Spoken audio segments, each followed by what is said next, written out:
Hello students, very sweet good morning to all of you. कैसे हैं आप सब? उम्मीद करता हूँ आप सब अच्छे होंगे। बेटा, ये वीडियो है क्लास 8 के chapter number first metals and non metals की। प्रीवियस वीडियो में हमने देखा था कि जो मेटल्स हैं उसकी physical property and chemical properties क्या क्या होती हैं, वहाँ तक हम देख चुके थे। आज हम बहुत ही इंपॉर्टेंट टॉपिक स्टार्ट करने वाले हैं, जो टॉपिक आपका 10th में भी बहुत हेल्पफुल होता है, 11th-12th या फिर आईआईटी या नीट के लिए आप जाते हो तो भी उस बिहाफ में भी बहुत ज़्यादा इंपॉर्टेंट टॉपिक है। वो क्या है? Reactivity series. मीन्स अगर आपको पता होता है कि किस मेटल्स की कितनी रिएक्टिविटी है या कौन सा मेटल्स कितने रिएक्टिव है या कितना एक्टिव है काम करने के लिए या बॉन्डिंग बनाने के लिए, तो आपको पता लग जाएगा कि कौन मेटल जल्दी बॉन्ड बनाएगा, कौन मेटल जल्दी बॉन्ड नहीं बनाएगा। बहुत इंपॉर्टेंट है। आप इलेक्ट्रोकेमिस्ट्री पढ़ने जाओगे 12th के अंदर, वहाँ पर भी रिएक्टिविटी सीरीज़ काम आती है बेटा आपको। 10th में आप पढ़ने जाओगे first chapter chemical reaction and equation, वहाँ पर भी रिएक्टिविटी सीरीज़ काम आएगी आपको। ठीक है, तो बहुत ध्यान से देखना और कोशिश करना फील करने की बेटा। कुछ भी डाउट नहीं रहना चाहिए आपका, और कुछ भी डाउट रहता है तो आप मुझे कमेंट सेक्शन में बता सकते हो, हम उसके ऊपर सेपरेट वीडियो बनाएंगे। ठीक है, स्टार्ट करते हैं reactivity series of metals. Reactivity series क्या कहती है? कुछ रिएक्टिविटी या एक्टिविटी बता रही होगी, किसके बारे में बताएगी? मेटल्स के बारे में, कि मेटल की एक्टिविटी या मेटल की रिएक्टिविटी कैसी है, यही पता लगेगा इस वीडियो में हमको। ठीक है, a more reactive metal always displace less reactive metals in a chemical reaction. जैसा मैंने आपको प्रीवियस वीडियो में बताया था, कोई भी अमीर आदमी होगा तो कमज़ोर आदमी को ताकतवर आदमी आराम से क्या कर सकता है। फॉर एग्ज़ाम्पल अगर हम बात करें, हम बस में सफ़र करते हैं सफ़र, या हम कहीं शादी पार्टी में जा रहे होते हैं, प्राइवेट बस लेके जा रहे होते हैं, कोई कमज़ोर आदमी हुआ, वो कहीं बैठा हुआ है, ताकतवर आदमी आएगा, उससे ज़्यादा हष्ट पुष्ट आदमी आया, हेल्दी आदमी आया, वो क्या करेगा? हाथ पकड़ के उसे हटा देगा और उसकी जगह क्या बैठ जाएगा? खुद बैठ जाएगा, उस सीट पे कब्ज़ा कर लेगा, कर लेता है। ऐसा ही होता है। सेम थिंग्स यहाँ पर भी होती है बेटा। जो मोर रिएक्टिव मेटल होते हैं, जिनके पास रिएक्टिविटी ज़्यादा होती है, बहुत अच्छी होती है, वो क्या करते हैं? लेस रिएक्टिव मेटल्स को क्या कर देते हैं? डिस्प्लेस कर देते हैं कि तुम यहाँ से निकलो, अब मैं तुम्हारी जगह बैठूंगा। किस में से? केमिकल रिएक्शंस में से। Such reactions are called displacement reactions. ऐसी रिएक्शंस को हम क्या बोलते हैं बेटा? डिस्प्लेसमेंट रिएक्शंस बोलते हैं। क्या बोलते हैं? Displacement reactions. नेक्स्ट है, if a metal losses electron easily to form positive ion, it will react rapidly other metals। ठीक है, अगर कोई मेटल इलेक्ट्रॉन लूज़ कर रही है, जब कोई मेटल इलेक्ट्रॉन लूज़ करेगी तो क्या बनाएगी बेटा? पॉजिटिव आयन बनाएगी। जब पॉजिटिव आयन बन जाएगा तो वो क्या होगा? रैपिडली रिएक्ट करेगा दूसरी मेटल के साथ या दूसरी नॉन मेटल्स के साथ, यानी उसकी जो बॉन्डिंग बनाने की प्रोसेस होगा, जो बॉन्डिंग बनाने की उसकी प्रवृत्ति होगी, वो कैसी होगी? बहुत अच्छी होगी, वो जल्दी से बॉन्ड बना लेगा। वहीं अगर मैं बात करता हूँ दूसरी अदर मेटल्स की, वो क्या करता है? इलेक्ट्रॉन लूज़ करने की जो उसकी नेचर या उसकी प्रवृत्ति, वो कैसी है? स्लोली है। कैसी है? वो धीरे धीरे इलेक्ट्रॉन्स, अभी एक इलेक्ट्रॉन लूज़ कर दिया, बहुत देर होने के बाद फिर दूसरा इलेक्ट्रॉन लूज़ करेगा, अगर उसके पास है तो, अगर नहीं है तो नहीं करेगा। सो फास्टली वाले मेटल्स के कंपैरिजन में कुछ ऐसे मेटल्स भी होते हैं जिनकी प्रवृत्ति कैसी होती है? इलेक्ट्रॉन्स लूज़ करने की स्लोली। तो होता क्या है? Also react slowly to the substance. जो स्लोली रिएक्ट करेगा वो स्लोली सब्सटेंस के साथ रिएक्ट करेगा। ठीक है, जो रैपिडली लूज़ करेगा वो रैपिडली रिएक्ट कर जाएगा, जो स्लोली लूज़ करेगा वो स्लोली रिएक्ट करेगा।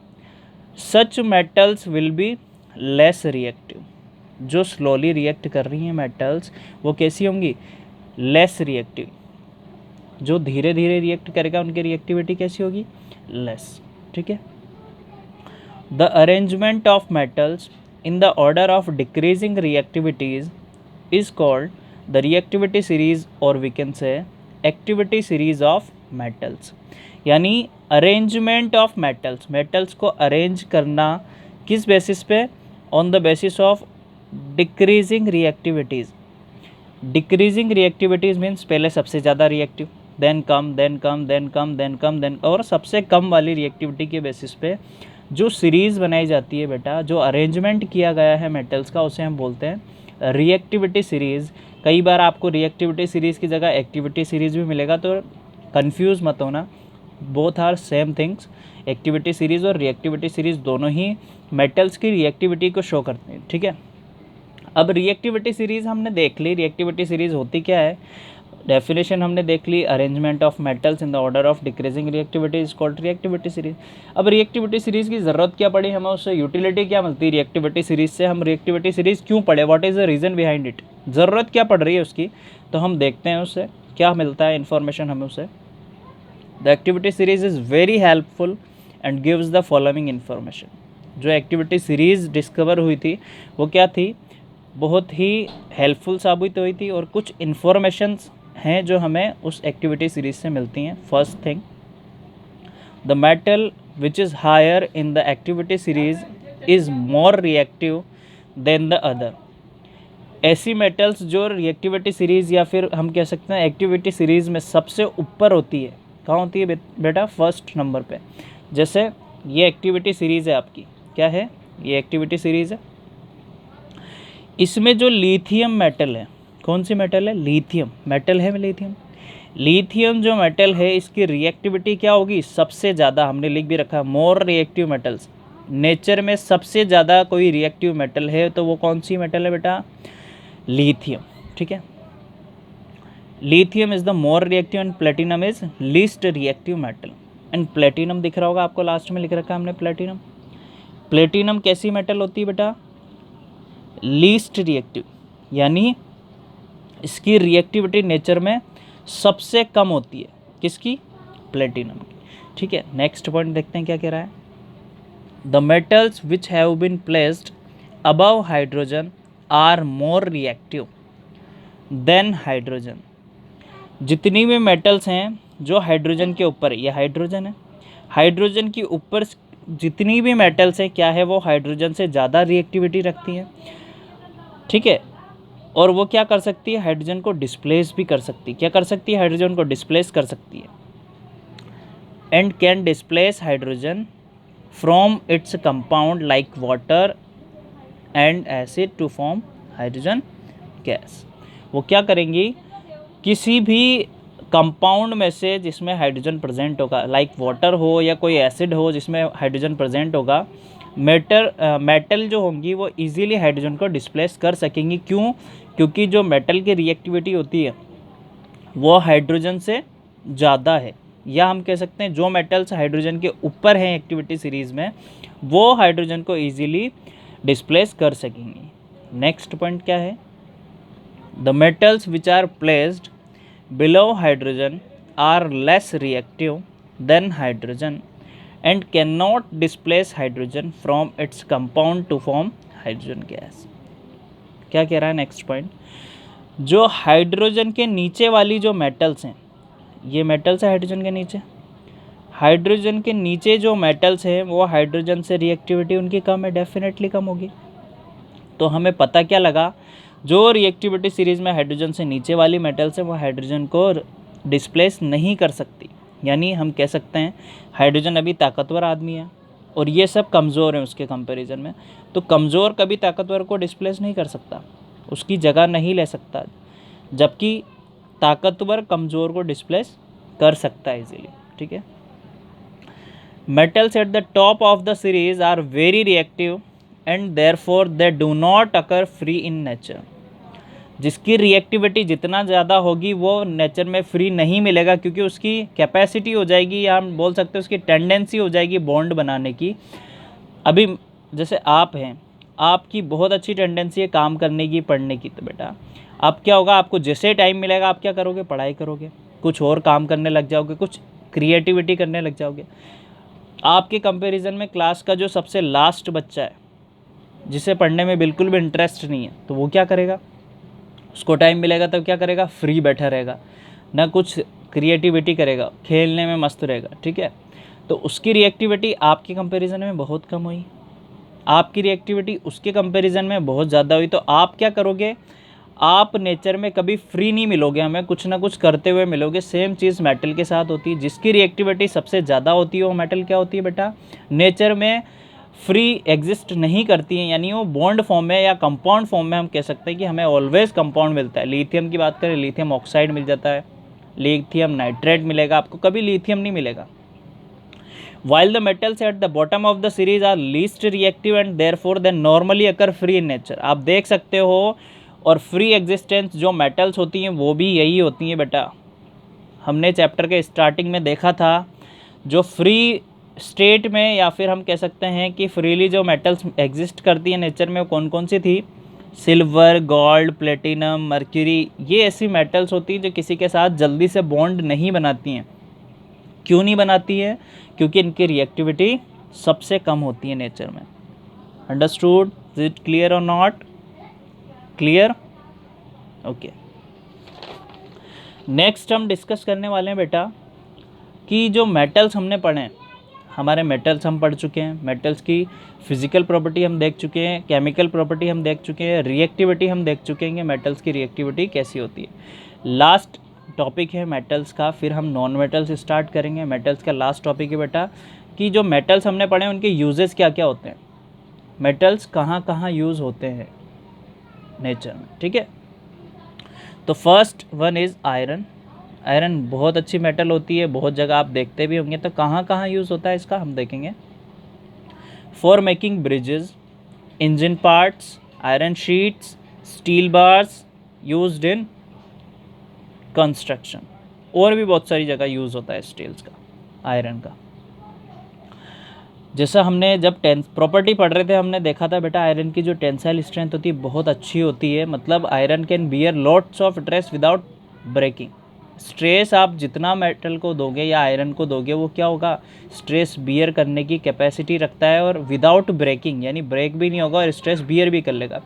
इसलिए जितने भी मल्टीनेशनल जो ब्रिजेस बनते हैं, या फिर आप कह सकते हो बड़े बड़े जितने भी प्रोजेक्ट होते हैं, वहाँ पर देखना मोस्टली जो मेटल्स यूज़ होती है वो आयरन ही यूज़ होती है। कंस्ट्रक्शन की जो बड़ी बड़ी बिल्डिंग्स बनती हैं, मल्टीनेशनल बिल्डिंग्स बनती हैं, मल्टी वगैरह बनती हैं, वहाँ पर आयरन यूज़ होता है। क्यों? क्योंकि वो आयरन जो पूरी मल्टी है, उसका जो स्ट्रेस है वो बियर कर सकता है, उसकी कैपेसिटी होती है स्ट्रेस बियर करने की, और ईजीली क्या करता है, वो हार्ड रखता है मकान को और मजबूत बना के रखता है।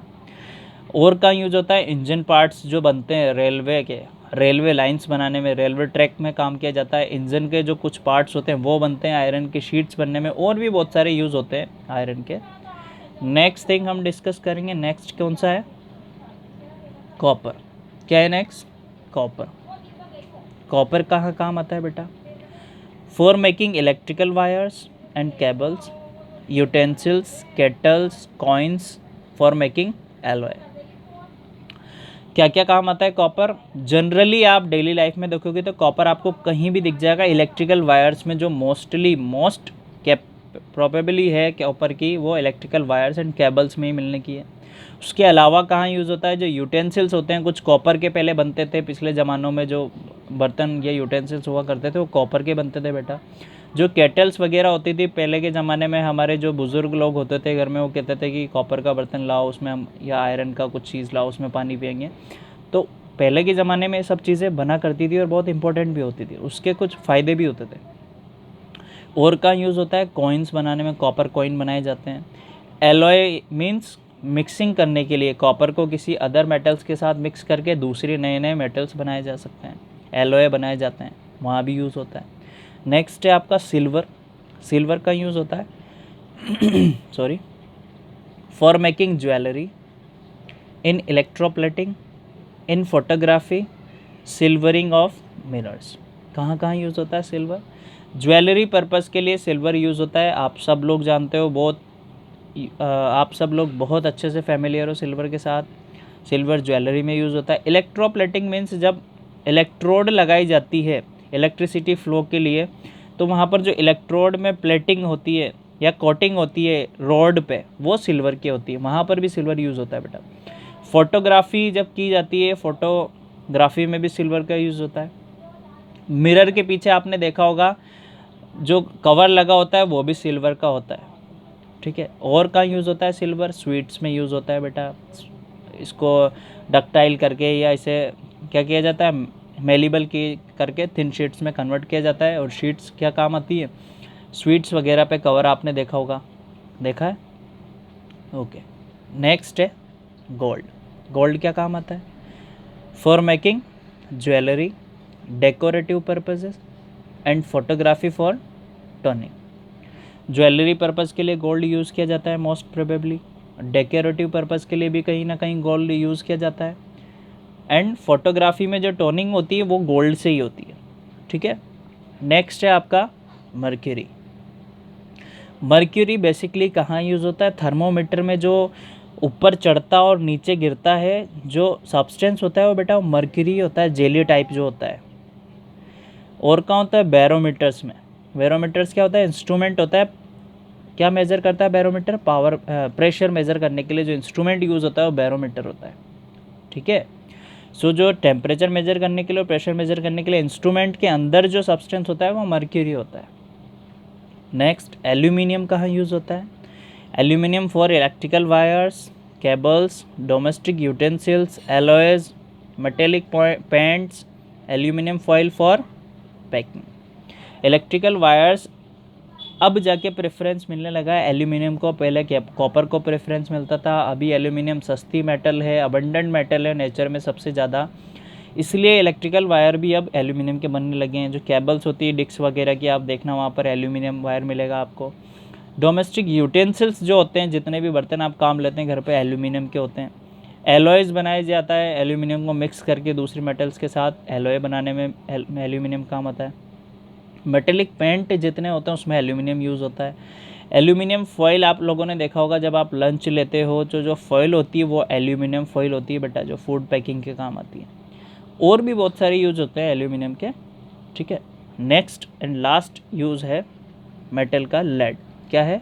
लेड। लेड का काम आता है फॉर ऑटोमोबाइल बैटरीज़। जो गाड़ी वगैरह में बैटरीज़ यूज़ करते हैं हम, बड़े बड़े ट्रक्स में या कहीं गाँव में आप गए होंगे तो देखेंगे बड़े बड़े बैटरी लगे होते हैं बेटा। उन बैटरों में जो लिक्विड भरा होता है वो लेड होता है। लेड पाइप्स बनते हैं। Alloys such as solder, protective screen for X-ray machines. X-ray machines की जो स्क्रीन होती है वो लेड की बनी होती है। For manufacturing many chemical compound and paints. और भी बहुत सारे केमिकल कंपाउंड एंड पेंट्स बनाने में भी लेड का यूज़ किया जाता है। So these are the some common metals which are purely used in our daily lives. ऐसी मेटल्स हैं जिसे हम सब फेमिलियर होते हैं और डेली लाइफ में हम यूज़ भी करते हैं। तो हमने उनके कुछ यूजेस पढ़े हैं। यहाँ पर मैटर का पार्ट ख़त्म होता है बेटा। नेक्स्ट वीडियो में we will discuss about the non metals, that physical property of non-metals, chemical properties of non-metals and uses also of non-metal. Okay, make the proper notes and in case of any doubts आप comment section में मुझे बताइए, हम उसके ऊपर separate video बनाएंगे। ठीक है, थैंक यू।